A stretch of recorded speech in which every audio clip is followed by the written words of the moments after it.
तो अभी हमने जो कंसेप्ट पढ़ा, mean of a random variable, इस पर बेस्ड एक क्वेश्चन करते हैं। इसमें हमें एक फेयर कॉइन को 3 टाइम्स टॉस करने पर नंबर ऑफ हेड्स आने का मीन फाइंड करना है। तो चलिए अब हम इसे सॉल्व करते हैं। माना यह वो फेयर कॉइन है जिसे 3 टाइम्स टॉस किया जाता है। तब इस रैंडम एक्सपेरिमेंट का सैंपल स्पेस कुछ इस प्रकार होगा। अब हमें हेड्स आने की संख्या का मीन फाइंड करना है। माना random variable x number of heads को रिप्रेजेंट करता है।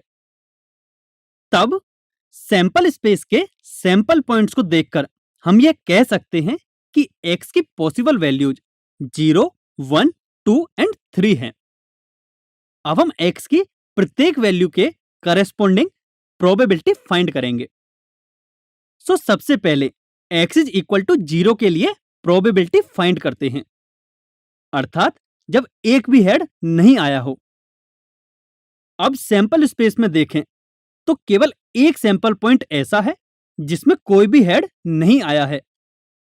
तो इसे हम प्रोबेबिलिटी ऑफ टी के इक्वल लिख सकते हैं, जिसकी वैल्यू हमें 1/8 के इक्वल मिलेगी। अब next x is equal to 1 के लिए प्रोबेबिलिटी फाइंड करते हैं, अर्थात जब ठीक एक हेड आया हो।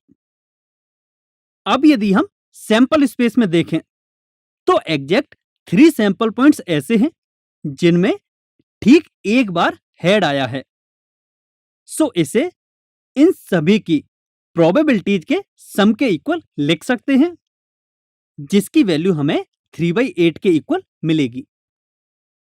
अब next x is equal to 2 के लिए प्रोबेबिलिटी फाइंड करते हैं, अर्थात जब एग्जैक्ट 2 टाइम्स हेड आया हो। अब सैंपल स्पेस में देखें तो ठीक 3 सैंपल पॉइंट्स ऐसे हैं जिनमें एग्जैक्ट 2 टाइम्स हेड आया है। सो इसे हम इन सभी की प्रोबेबिलिटीज के सम के इक्वल लिख सकते हैं, जिसकी वैल्यू 3/8 के इक्वल मिलती है। अब नेक्स्ट हम x इज इक्वल टू 3 के लिए प्रोबेबिलिटी फाइंड करते हैं, अर्थात जब एग्जैक्ट 3 टाइम्स हेड आया हो।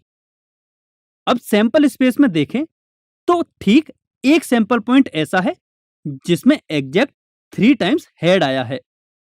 सो इसे हम इसकी प्रोबेबिलिटी के इक्वल लिख सकते हैं, जिसकी वैल्यू हमें 1/8 के इक्वल मिलती है।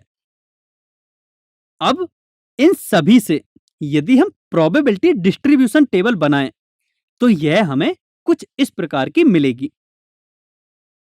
अब हमें प्रोबेबिलिटी डिस्ट्रीब्यूशन टेबल मिल चुकी है एंड इस फॉर्मूला का यूज करके हम आसानी से मीन फाइंड कर सकते हैं। अब इस फॉर्मूले के अकॉर्डिंग वैल्यूज सब्स्टिट्यूट करने पर हमें यह मिलेगा, जिसे सॉल्व करने पर हमें नंबर ऑफ हेड्स के मीन की वैल्यू 1.5 के इक्वल मिलेगी।